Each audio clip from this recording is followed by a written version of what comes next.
इस समय देश ऑपरेशन सिंदूर की सफलता के जश्न में डूबा हुआ है, लेकिन सवाल फिर वही है कि पहलगाम के अंदर जिन 26 लोगों को जो 6 आतंकियों ने मौत के घाट उतार दिया, वो भी धार्मिक के आधार पे, धर्म पूछकर, नाम पूछकर, उस 6 आतंकियों को आखिर जमीन निकल गई या आसमान खा गया। कहां है वो 6 आतंकी? विपक्ष लगातार इस पे सवाल उठा रहा है कि वो 6 आतंकी कहां है। अब तक जो है सरकार इसका जवाब नहीं दे पाई और वो 6 आतंकी भारत की कोई भी एजेंसी उसे उस तक जो है नहीं पहुंच पाई और उसे जो है मौत के घाट नहीं उतर पाई। उस बीच विपक्ष सवालों की झड़ी लगाया हुआ है। विपक्ष लगातार अमित शाह से इस्तीफा मांग रहा है। हमने आपको कल वो खबर बताई कि अमित शाह से संजय राउत ने इस्तीफा मांगा। महज इस्तीफा नहीं मांगा, वो आतंकी को ये आरोप भी लगाया कि अमित शाह उस आतंकी को छुपाए हुए गुजरात के अंदर। ये तमाम आरोप संजय राउत जो है वो लगाते हैं। उस बीच अब क्या खबर निकल के आ रही है वो खबर बताने वाले हैं। जो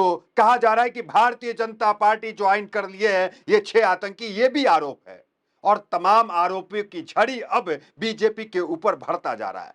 किसने कहा है ये वो बताने से पहले आपको बता दें कि देश के अंदर ऑपरेशन सिंदूर को लेकर, ऑपरेशन सिंदूर की सफलता को लेकर तिरंगा यात्रा बीजेपी कर रही है। तमाम पोस्टरों में प्रधानमंत्री मोदी दिख रहे हैं, आर्मी के ड्रेस में दिख रहे हैं प्रधानमंत्री मोदी। और अब 9 जुलाई से कहा जा रहा है, 9 जुलाई से देश भर में बीजेपी कार्यकर्ता और नेता महिलाओं को ऑपरेशन सिंदूर की सफलता का वो सिंदूर जो की टिकिया जो है वो गिफ्ट देने का काम करेंगे। इस पे भी कई सवाल उठ रहे हैं कि बीजेपी के वो नेता जिनके आम दिन जो है सीसीटीवी फुटेज वायरल होते हैं, वो नेता देश की महिलाओं को आखिर सिंदूर कैसे दे सकते हैं? और ये भारत की परंपरा है कि महिला जो है सिंदूर जो है सिर्फ अपनी पति के हाथ से लेती है और अपने पति के नाम का सिंदूर लगाती है। वो किसी बीजेपी के कार्यकर्ता और नेता को हाथों से सिंदूर कैसे लेगी?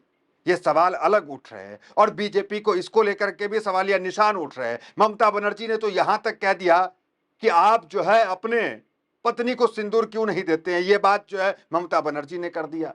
हमने देखा कि अजय राय जो कि वाराणसी से प्रधानमंत्री मोदी के खिलाफ चुनाव लड़ते हैं और कई बार लीड में आगे निकल जाते हैं, उन्होंने तो पत्नी की तस्वीर लेकर के मीडिया में चले आए कि इनको सिंदूर, इनके सिंदूर का हक कौन अदा करेगा। ये तमाम बातें हुई। अब आते हैं सीधा मुद्दे पे, क्या आरोप प्रत्यारोप लग रहा है वो समझ लीजिए। देख, 6 आतंकी कहां गए? 6 आतंकी जमीन खा गई, आसमान निकल गया या कोई छुपा दिया 6 आतंकियों को? ये आरोप हम नहीं लगा रहे, संजय राउत लगा रहे हैं जो कभी बीजेपी के साथ रहा करते थे। अभी गठबंधन में नहीं है, लेकिन उनकी पार्टी उद्धव ठाकरे कभी भारतीय जनता पार्टी के साथ रहा करते थे। देखिए क्या आरोप लगा रहे हैं, सीधा आरोप पे चले आते हैं। वो उनका क्या कहना है? उनका कहना है कि 6 आतंकी वो जो है बीजेपी ज्वाइन कर लिए है। पहलगाम के 6 आतंकवादी ने भाजपा ज्वाइन कर लिया, इसलिए आज तक पकड़े नहीं गए हैं। ये संजय राउत कह रहे हैं, सांसद है यूबीटी के। 6 आतंकी भाजपा ज्वाइन कर लिए इसलिए पकड़े नहीं जा रहे हैं, ये बातें वो कह रहे हैं। आगे क्या करे जरा देखिए। पहलगाम आतंकी हमले में शामिल रहे आतंकवादियों को लेकर शिवसेना के सांसद संजय राउत ने शुक्रवार को बड़ा दावा किया। उन्होंने कहा है कि एक दिन ये 6 आतंकी बीजेपी ज्वाइन कर सकते हैं, इसलिए अब तक पकड़े नहीं गए हैं। 22 अप्रैल को हुए पहलगाम आतंकी हमले में 26 पर्यटकों की जान चली गई थी। बैसरन घाटी में यह मामला तब हुआ था जब पर्यटक घूमने गए थे।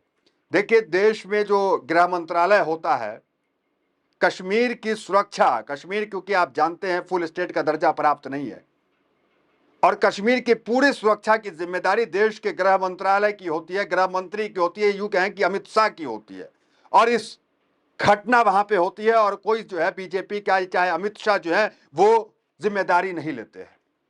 इसलिए विपक्ष जो है सीधा अमित शाह से इस्तीफा मांग रहा है। और कल जब अमित शाह जाकर के मिलते हैं राजभवन में, जैसे राजभवन पहुंचते हैं तो ट्वीट वायरल होने लगता है कि इस्तीफा तो नहीं दे रहे, क्योंकि हमने देखा है कई कांग्रेस के जमाने के मंत्रियों को, सांसदों को वो इस्तीफा देते हैं अपने क्षेत्र में कोई घटना होती है या अपने मंत्रालय से जुड़े किसी चीज में घटना होती है। एग्जाम्पल के तौर पे नीतीश कुमार को आप देख लें, नीतीश कुमार, एक रेल दुर्घटना हुआ था, नीतीश कुमार ने इस्तीफा दे दिया था। 26/11 हुआ था, कांग्रेस के उस वक्त के गृह मंत्री शिवराज पाटिल ने इस्तीफा दे दिया था। और कई लिस्ट है, लाल बहादुर शास्त्री रेल मंत्री थे, उन्होंने इस्तीफा दे दिया था। तो ये तमाम नेता जो है अपने ऊपर जिम्मेदारी लेते हैं और इस्तीफा दे देते हैं। उस जमाने के नेता थे। अब अमित शाह से ये सवाल है कि अमित शाह जिनके अंदर पहलगाम में सुरक्षा की जिम्मेदारी, देखिए आपको फिर बता दे, जो सुरक्षा पहलगाम में दी जा रही थी वो रक्षा मंत्रालय में नहीं आता है। पहलगाम का जो एरिया था उसकी जिम्मेदारी जो है वो गृह मंत्रालय के अंदर आता है। जो आर्मी आती है हमारी वो रक्षा मंत्रालय के अंदर आता है, बीएसएफ नहीं आता है। और बीएसएफ जो आता है वो आता है, माफ कीजिएगा, ये सीआरपीएफ, वो आता है गृह मंत्रालय के अंदर में। तो ये सीधा सीधा जो है गृह मंत्री से जुड़ा हुआ और अमित शाह से जुड़ा हुआ। क्या नैतिकता के आधार पे गृह मंत्री अमित शाह इस्तीफा देंगे? क्योंकि आज से 2 दिन पहले इस्तीफा जो है मांगा गया था। संजय राउत 2 दिन पहले क्या कहें वो देखिए। ऑपरेशन सिंदूर एक फेलियर ऑपरेशन है। ऑपरेशन सिंदूर करने की जरूरत क्यों पड़ी? क्योंकि पहलगाम में मां बहन का सिंदूर उजाड़ा गया था। इसके जिम्मेदार अमित शाह हैं। अमित शाह को इस्तीफा देना चाहिए। कहां है आतंकवादी?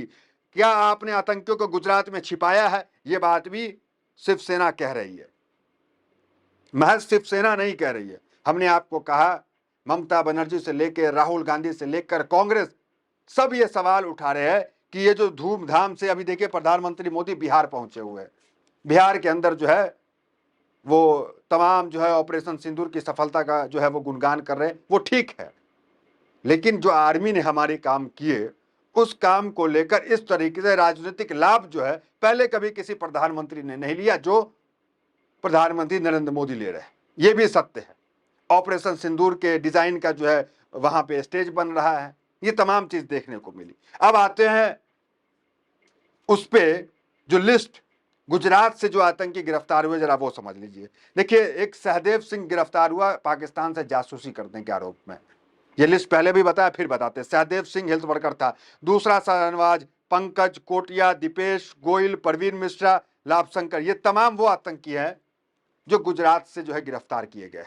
अब सवाल गुजरात को लेकर के है, सवाल अमित शाह को लेकर के है, और सवाल बीजेपी को लेकर के उठ रहे हैं कि क्या बीजेपी ने इसे जो है, ये बीजेपी ज्वाइन करने वाले हैं क्या? ये तमाम सवाल उठ रहे हैं जो गंभीर सवाल है। हालांकि बीजेपी इस वक्त जो है ऑपरेशन सिंदूर की सफलता की गुणगान कर रही है, लेकिन सवाल तो यहां पे है कि पहलगाम में जो 6 आतंकी थे आखिर वो कहां गए। ये इस वीडियो में फिलहाल इतना ही। आप कमेंट करके जरूर बताएं इस खबर के बारे में आपकी क्या राय है। फिलहाल इस वीडियो में इतना ही, मिलते हैं अगले वीडियो से। बने हमारे साथ। बहुत बहुत धन्यवाद। एक ब्याहता हूं तो एक बात तो अच्छी तरह से जानती हूं कि औरत अपनी मांग में सिर्फ अपने पति के नाम का सिंदूर भरती है, क्योंकि वो सुहाग की निशानी होता है, सौभाग्य की निशानी है। किसी भी ऐरे गहरे नत्थु खेरे का दिया हुआ सिंदूर थोड़ी मांग में भर लेंगी हिंदुस्तान की ब्याहताएं। और कौन है ये लोग जो सिंदूर लेकर आएंगे? किसको दी है जिम्मेदारी मोदी जी ने? बीजेपी तो एक से एक गुंडे और मवालियों से भरी पड़ी है। कौन लाएगा सिंदूर? वो बलिया वाले बब्बन सिंह, या हाईवे वाले मनोहर लाल धाकड़, या मध्य प्रदेश में भद्दे गंदे नाच के शौकीन कमल रघुवंशी, या फिर रेप के मामले में सजा काट रहे कुलदीप सिंह सेंगर, या पॉक्सो में दोषी पाए गए इनके विधायक रामदुलार गौंड? कौन लाएगा सिंदूर?